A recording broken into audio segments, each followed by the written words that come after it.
All right, welcome to today's webinar brought to you by Drexel University and the Close School of Entrepreneurship. We are thrilled to be speaking with our panelists on the timely subject of innovation in venture capital and how institutional allocators see the future of startups. I'm your moderator, Robert Morier, with Drexel University's Close School of Entrepreneurship, where I teach various courses on venture investments. We would like to thank our panelists, who I'll be introducing in short order, for taking time to speak with us today, and our host, Dakota. Dakota provides sales, marketing, and distribution services to investment firms. We're in their studios right now. You can find more information on Dakota and their services at dakota.com. I would also like to thank our student ambassadors, Mila Ludmila, Gabrielle Forbes, and Zoe Schneider, as well as our wonderful staff at Drexel University and the Close School of Entrepreneurship for bringing this to life. Today's webinar is being recorded. We will not be taking questions from the audience, but we will be making a recording available for all of our guests and students following today's webinar. I am very happy to introduce you to our featured panelists today. So I'm just going to quickly go through and give your quick bios alphabetically, and then introduce my colleague at Drexel University. So first, Jenny Chan, Senior Vice President and Chief Investment Officer for Children's Hospital Philadelphia. Jenny comes to Children's Hospital from Doris Duke Charitable Foundation, where she most recently served as Senior Investment Officer. Prior to Children's Hospital, Jenny worked for Doris Duke for 11 years. David Holmgren, former Chief Investment Officer for Hartford Healthcare. David brings over 30 years of experience running both external and internal investment portfolios. Most recently, David was the CIO of the Hartford Healthcare. Prior to Hartford, David was a Senior Investment Officer for the state of Connecticut's retirement system. And then Kathy Ulozas. Kathy, thank you for being here to my side, our Chief Investment Officer at Drexel University's Endowment. Kathy joined Drexel University's investment office in 2010 and leads the office while managing the university's assets with the Board of Trustees Investment Committee. Prior to joining Drexel, Kathy was a former bond trader and portfolio manager. And then my colleague at Drexel University, Donna DeCarolis, the founding dean of Drexel University's Close School of Entrepreneurship. Donna, thank you for being here as well and representing the university and all of our students who are listening in. So thank you all for being here today. I wanted to quickly share with our audience the inspiration behind today's webinar. In January of this year, Drexel University announced the launch of the Innovation Fund. It is going to be investing in early stage Drexel student and postgraduate startups, as well as startups founded to commercialize the results of Drexel scientific research. The fund invests $150,000 per startup and up to 4 startups per year. A unique aspect of the fund is an experiential opportunity for Drexel students to learn the world of venture capital investing through credit-bearing courses, followed by experiencing the fund's investment process with hands-on activities that directly support the fund. The fund is evergreen, and all returns will be reinvested through the fund in future startups. I wouldn't want to leave out that Drexel has made significant investments to launch the program and is actively seeking supporters of the fund with a goal to raise $5 million in philanthropic gifts. With that said, I am happy to have everyone here. And Donna, I think we'll start with you, just giving you a quick overview of the Innovation Fund. I mentioned that Drexel has launched courses where students can work with faculty and external advisory committee members to conduct due diligence on the startups. Can you expand a bit on how Drexel has combined direct investment with our curriculum? Sure, thank you. Thank you, Rob, for organizing this, and many thanks to the panelists for joining us here at Drexel. So as Rob just mentioned, in conjunction with the Innovation Fund, and this is Drexel's DNA in terms of experiential education, we decided to have students actually perform the due diligence on the companies that are applying to the fund. So this is a very hands-on approach for students who will be in a classroom, actually run by Rob, who will learn about, in one course, they'll learn about the venture capital, the due diligence process. And then in the second course, they get to apply those and they're given a company to assess. So they'll look at things like who are the people running the company, what does the market look like, what is the risk? Let's take a deep dive into the financials in order to provide their assessment of whether or not the company should be provided with the funding. That said, I would like to add on, if I could, that one of the things about the School of Entrepreneurship and our courses is that students in each course learn a bit about this. as they're starting companies, as they're gathering people together, as they're looking at markets, as they're looking at financials and growth. So throughout Drexel's entrepreneurship curriculum, particularly at the close school, they're learning all these things. And so what's very interesting about this venture capital experiential course is they sort of get to pull it all together. So not only is it the course associated with the fund, but it's typically the journey, if you will, the intellectual and experiential journey of an entrepreneurship student at the closed school who learns about these concepts and gets to apply them many times in their own startups. That's great. Thank you so much. Well, Kathy, you've been in the classroom before. Yes. And you know what it's like for a student to understand, you know, the world that you're operating in as CIO of Drexel. So how have you seen the evolution of the endowment's approach to innovation investment solutions, such as private equity and venture capital? Sure. So when I came to Drexel 13 years ago, there were some venture capital, mostly biotech types of things that came over when the medical school came over to Drexel in a previous century. When that was combined, and those were not very well managed and didn't do well in the endowment for us. But there was a feeling at the time that there was not a lot of appetite within the portfolio itself. But over time, as we built out a private equity program, we have thought more about investing in venture. And one of the ones that we did invest in was Dream It, who was initially located on our campus and did have involvement with our students, both working there and partly to some of our alum that had been looking for actually pre-seed venture. So we have had them in our portfolio. They are doing quite well now. It has taken a bit of time, but we're seeing some really good returns there within our portfolio. From our perspective in the endowment, we are supporting the university, and that is our mission. And part of our mission is to Donna's school here, which is a fantastic opportunity for students, and in support of that. So we have been part of the venture capital world a bit, and not as much as we would like. And certainly as my colleagues here have far more experience in it within their portfolios, but we are supporting this university as best we can, and happy to have our co-ops in our office, as well as both undergrad and graduate. And we hope that we are a good adjunct to Donna's efforts. That's great. Thank you. Well, Jenny, Children's Hospital of Philadelphia is no stranger to innovation in biotech. As you think about their history, how are you approaching venture investing in the context of the hospital's mission towards innovation and early stage investments? Well, thank you for having me. And when I joined CHOP in the fall of 2018, we had not made dedicated investments in biotech and healthcare from the endowment. The hospital's strategic priorities have always included investing in research innovation through the Research Institute, which marked its 100-year anniversary last year, since its first research lab. So that was quite an accomplishment for them, and through our frontier programs. So, I generally believe in playing to your strengths, and it made a lot of sense to me to partner with leading venture firms who focus on innovation in healthcare and biotech. And so that has become a fairly significant, I think, relatively portion of our portfolio. And going forward, I'm really excited about the opportunities to collaborate and even further leverage the resources we have at CHOP. It sounds like an exciting future ahead for you and the endowment. Thanks for sharing that. Well, David, you spent nearly 13 years of your career in healthcare.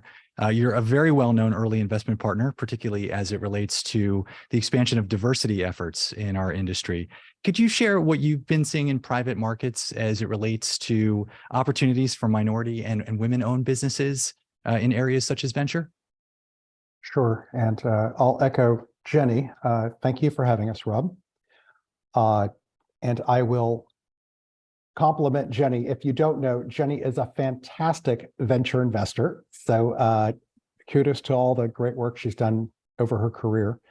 So I've actually spent the last 12 years at the hospital, But so it's not in healthcare, it's at a nonprofit, much like Kathy and Jenny. And interestingly, to your introduction, right, there's a difference between what I just had as a $5 billion fund versus a $45 billion fund, which will dictate a little bit of your venture appetite, right? Venture is a class that if you don't access based on your own ability and ecosystem, that will dictate your outcome. So I've been very fortunate to be at a smaller organization, unlike the state. And to the point, actually, to Donna and Kathy's introduction, to be very mindful of from where you sit. Drexel has its own ecosystem, right? And that should be tapped as an asset. To your question about opportunities, then specifically to women and diverse individuals, very interestingly, you're now focusing on venture as opposed to, Rob, when you and I had first met maybe 20 odd years ago, and you were at a very large global asset manager, you think of traditional markets, right? Fixed income, equity, right? You may have a global platform which would be probably more focused in the general partner or the investment manager by background. When you jump down here specifically to venture, it becomes a lot more blind to whether they are Black or Asian or Latino, right? Because venture is about the entrepreneur and the idea. It's not a global platform. So if you were pursuing, and I loved the introduction Donna had just made, if you're pursuing something from the Drexel ecosystem and it's an investment idea, the thesis, the genesis had originated there, unlike the traditional markets, you'll pursue the investment thesis blind to the entrepreneur until the second or third level. So we'd actually, we'd been very successful in a retail. It was a women's luxury e-commerce platform. The investment partner, obviously, had been woman. It was her skill set that she wanted to extrapolate for the investment idea. We had a very wonderful investment thesis in food safety security that had actually come up from a gentleman who was a farmer, but you pursue and venture. So this is very unique. You don't start with this concept of saying, we're looking for women entrepreneurs. You start with the investment genesis and it comes backward. So long answer to your question, but from where you sit, you will actually see opportunities differently. And when you drill down specifically to venture, you will find it rather blind to the background until you see the appropriateness of that investment thesis to that individual. So great opportunities, probably more so than traditional markets. That's great, David. Thanks for sharing that. I think that's a great place to open it up for the panel to really just have a conversation. And that's really the point of today is to listen to David, Jenny, and Kathy speak about what they're seeing in terms of venture from the opportunities all three of you have covered. But we're in a very interesting environment. I don't think we need to go into the specifics of the daily news events. But one thing that's been overreaching is risk management. So risk management and due diligence. We're going to be teaching the students about due diligence. We're going to be giving them a better understanding of what risk management means. And Jenny, during our prep call, made a very good point that risk management goes both directions. The company itself is being analyzed for a potential investment, but that company is also analyzing its potential investment partners. So maybe Jenny, because it was fresh off of your comments from that prep call, we would love to hear maybe the opening of this conversation about how you see risk management in this area of the markets and how you apply that to your portfolio. So I guess specifically to the prep call, when it comes to this area and this early stage investing, it is so much about people, because you don't often have a proven product. You don't often have, a steady stream of revenue, and often that's a very qualitative assessment when it comes to where you want to invest your capital for a really, really long time, and be able to support those investments when they do go up and down, even though we're kind of coming off of this period where everything seemed to go up. I think it's fair to say that at least I don't see that repeating itself in the foreseeable future. And so really understanding the people component, which I know is a whole section of your curriculum, which thank you for sharing, because I thought it was a really impressive way to scope out this class. Having said that, right, so you can never get away from the people element. And I would say, because the commitment is so long-term, it's even more important in this stage of investing. And again, not to go into the kind of specifics of what's going on in the market in the world today, but we are really seeing how the ecosystem does and can play such a huge role in the success of firms as well as companies. And I think that is a bit of a change of focus maybe for some of us investors currently than it has been a focus in the past. And David, from your perspective, thinking about the people side of it, I mean, it's an interesting industry, right? Pitch books are a big part of what we do. We kind of come into these meetings prepared, very well scripted, but it's your job and Kathy's job and Jenny's job to really get behind the pitch, behind the sale. So how do you better understand people in these processes as you're thinking about these early stage investments? Yeah, it's as Jenny just alluded to, it's probably the most important attribute is the actual entrepreneur, right? So you're not investing so much in a known revenue stream. You're investing in a thesis to later come to market, right? So it is based on the individual.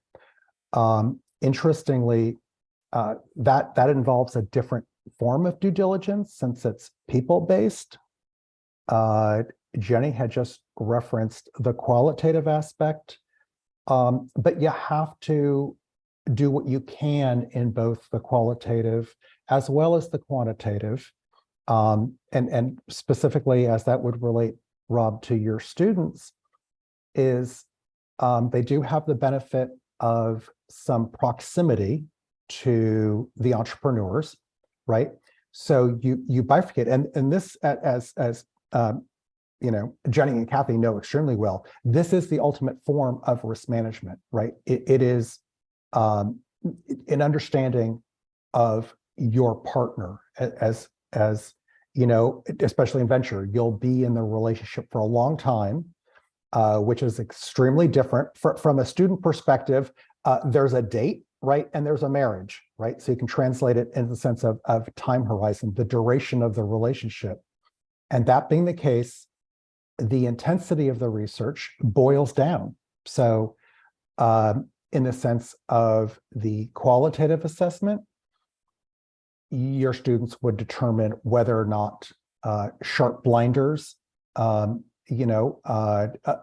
to understand when something is not working and to go back to the drawing board. There's the opposite. There's the quantitative, and that would be getting onto Facebook, getting onto LinkedIn, seeing if the people, right, have had any issues marked against them, legal, it could be anything, drunk driving, right? You have to take the intensity, and you do have to bifurcate. As I was saying, the good news is the proximity. That also becomes the negative you need to be mindful of, right? An immediate feedback loop is actually dangerous. So you need to be very mindful of asking your friend about your friend, right? So be very cognizant of the internal biases operating vetting within your own ecosystem, right? It's both the positive as well as the challenge. But to do bifurcate, so expand on or add additional emphasis to the point Jenny just made, and do understand it is both the qualitative and quantitative. Understand that there needs to be equal weights between that type of subjective and objective analysis, and it'll be different for each type of investment. But you will open up any way you can. You think of an investment office and you think we are, as you say, looking at pitch books. In the VC space, we're actually reading individuals' social media profiles. So it has to go down to that level, actually. There's a warning for all of our students as you're thinking about social media. But Kathy, from your perspective, Yes, I would like to say, so in the interest of full disclosure, that I have taught in the business school, and have watched the close school grow. And also in full disclosure, I've had a daughter, and the deputy CIO has a daughter who has touched upon the incubator and the resources of the close school. And what students are learning about what David is talking about here, being able to present themselves and understand this market and respond to it, is very important. Also, to have learned who your partner is, as well, as you mentioned in the beginning, is also extremely important. And having that skill set early and understanding it really does help create a better entrepreneur and a better investment for people like all of us on our side. So watching this development and giving people these skills is so very important. And to David and Jenny's point, this starts with the concept and the person, and to understand that there is no track record beforehand, and to set a solid ground for those investments that way is so very important. good points. Can I jump in, Rob, for a second? Yeah, please, Donna. Thank you. Kathy, thanks for the kind words. I think it's really, really interesting. Jenny and David were saying about a new focus on the ecosystem of the entrepreneur. And so one of the things that, and Kathy's very aware, as a co-op school where students work for 18 months of their years here, network is very important. And so one of the things that we try to impart to students is exactly what you're saying, is that it's sort of who you know and growing your network. And so could you sort of speak to, you mentioned social media, but when you look at a young company's, their partner, their advisory board, who they've been interacting with, are they variables that sort of like bubble to the top, like signaling theory, like this is a good network that this person has accumulated?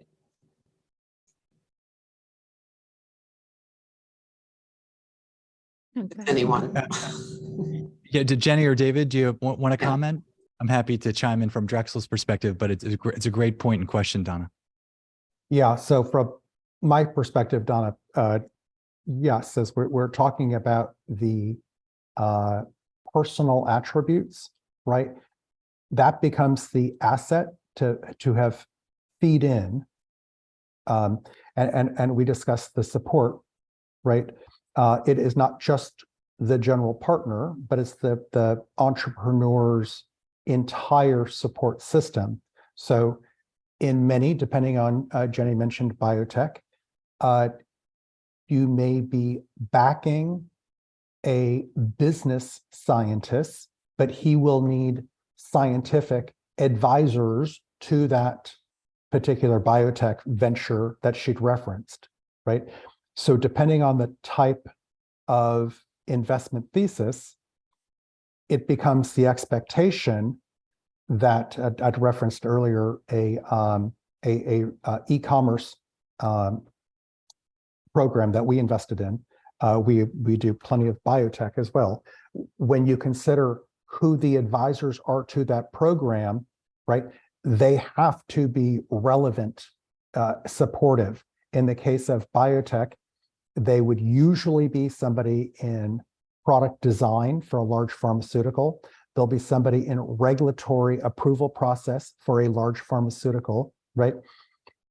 If that biotech program that Jenny referenced, if you're looking at biotech and they don't have that resource, you should be very mindful that it could be a great idea that will never be able to get to market because they did not have the proper advisory participation in manufacturing, in governmental approval, in market segmentation. Luckily in Philadelphia, you've got some great large pharmaceuticals.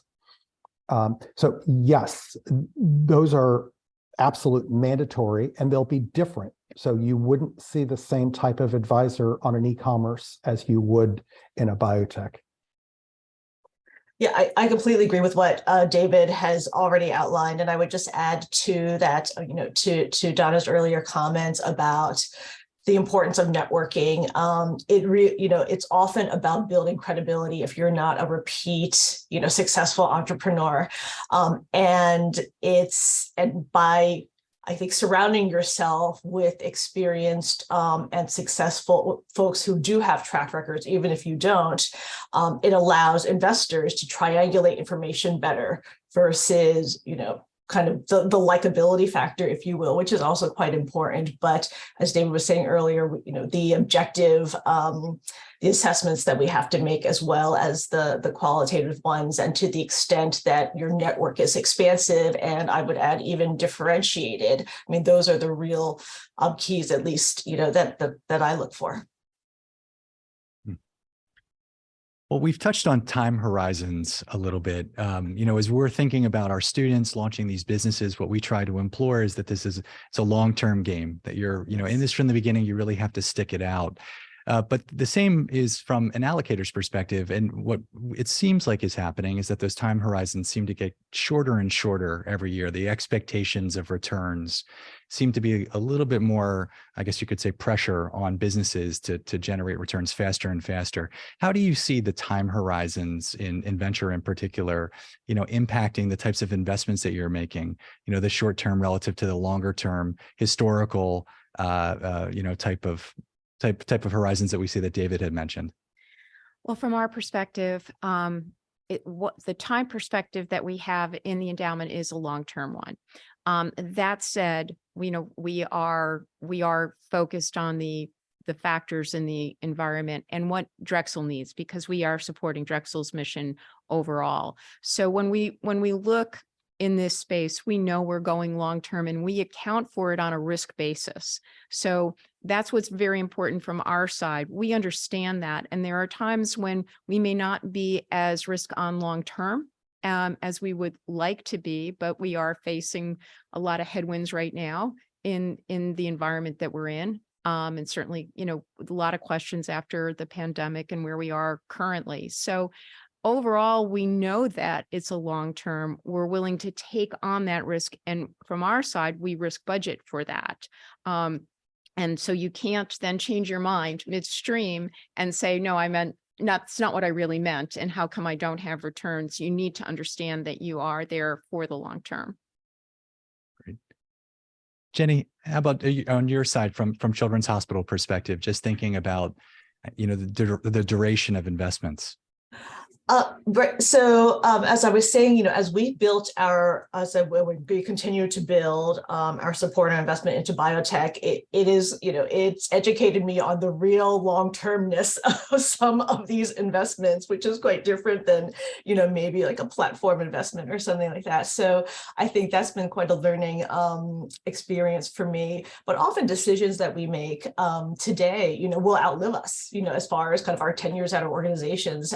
And that's a very different lens to look through when you're thinking about risk management and how the world might change and what's attractive at any given time today versus in the upcoming years. Yeah, I'll layer on. It's great you're asking the question on timing, because your referring it back to the either the university or the hospital in the sense of expectation. But from your students' point of view, you need to consider timing in a sense of liquidity needs of that particular investment, right? And as the last year, timing has been elongated beyond our expectation, right? 2 years ago, timing had shortened. The window last year has expanded by a lot more than what it had shortened the year before. And that environment needs to be recognized when your students look at particular deals, right? Because that factors into the capital need to the investment, right?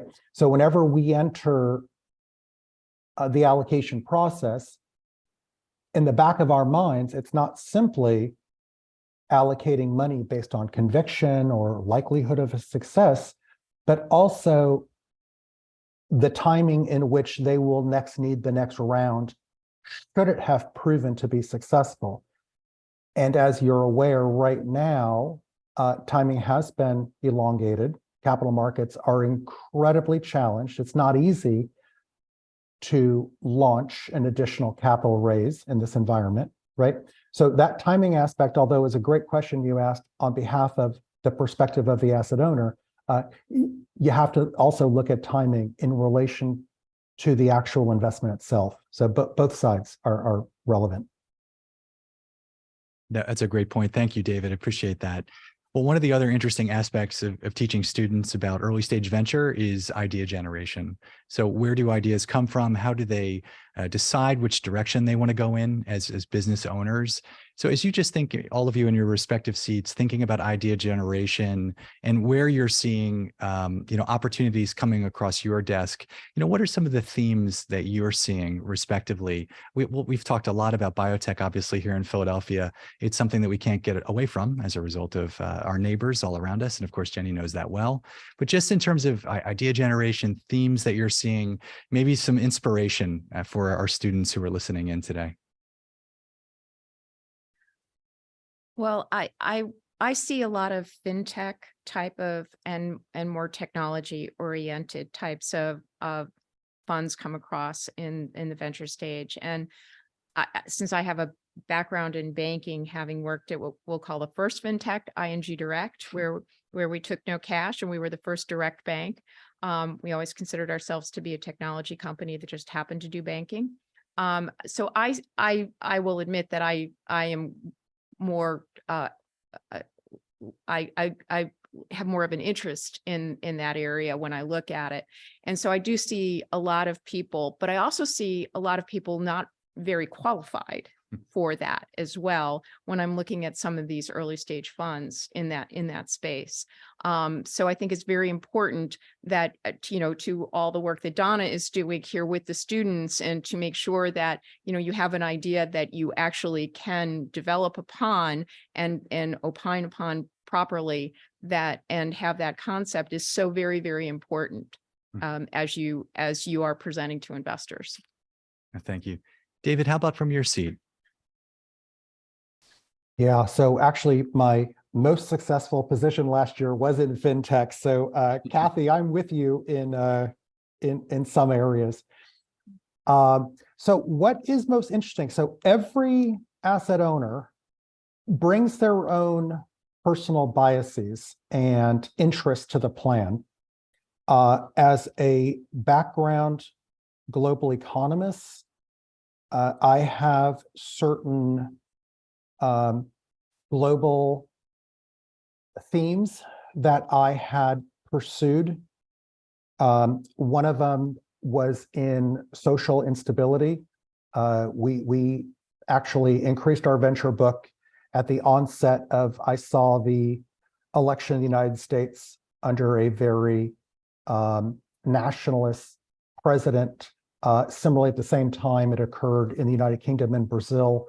And we actually focused on how that would play out in social upheaval. So a year before the George Floyd protests, we actually began a campaign in our portfolio throughout, looking for areas of interest in ways in which we could look at the translation of fresh food within an urban setting.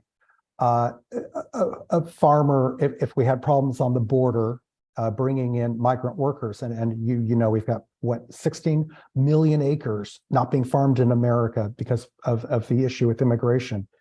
So we looked at what we wanted, right? Took our global macro themes to the area and specifically contacted entrepreneurs to find out what they were working on.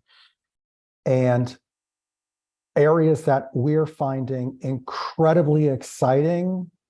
So fintech is phenomenal, but as Kathy just mentioned, a lot of entrepreneurs are fishing in the same pond, whereas in areas of food preservation, food transportation, food growth, so greenhouses inside of old factories, downtown urban setting, right?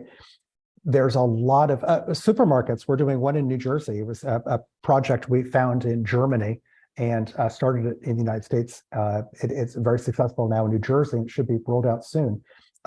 Actually growing food in the factory, having people come do their grocery shopping now in the factory, right? So being mindful of the opportunity will be wherever you pursue. And there's a lot of opportunity right now around some of the themes of social equity, translation to lowering price for all individuals. So think of the merger between social equity and health equity. I found super exciting. The benefit is both in the transportation, so better ESG scores, it's labor, it's standard of life, reduction, back to the biotech. So the merger of how a healthier diet contributes to lower diabetes, right? So we've been pursuing some individual themes in that area that we found incredibly exciting. That's interesting, David. Thank you so much. Sounds like our next webinar. Jenny? Yeah, I mean, so many exciting opportunities. This idea of which has been around, but it really has started to, I think, become more accepted globally and increased momentum of the intersection of return optimization as well as finding solutions for local and global problems. And so when you think about the social issues that we all are facing, as well as the energy transition, ton of opportunity there, also a ton of risk that's associated with that, but that's where real innovation comes through. And so this idea also of double bottom line or triple bottom line investing without compromising, I think is an area that we really want to lean into more. And over time, there'll be even more opportunities for that. And that touches on so many different types of, the values that CHOP has and many of our universities and endowments have. Well, thank you. Well, I am disappointed that this is ending. I'm sorry that we set it for 40 minutes. We should have set it for longer, but this has been wonderful. We really appreciate all of the time. David, Jenny, Donna, Kathy to my left, thank you for joining us today. It's been wonderful. This was our inaugural webinar, and I really couldn't have asked for better panelists and better colleagues. So thank you for joining us. So the good news is students who tuned in did get a little bit of extra credit. We're in finals this week, so I'm happy if you did join us. You'll get a little bit of a bump on your final grade, and I think we all got a little bit of extra credit today as a result of the insights.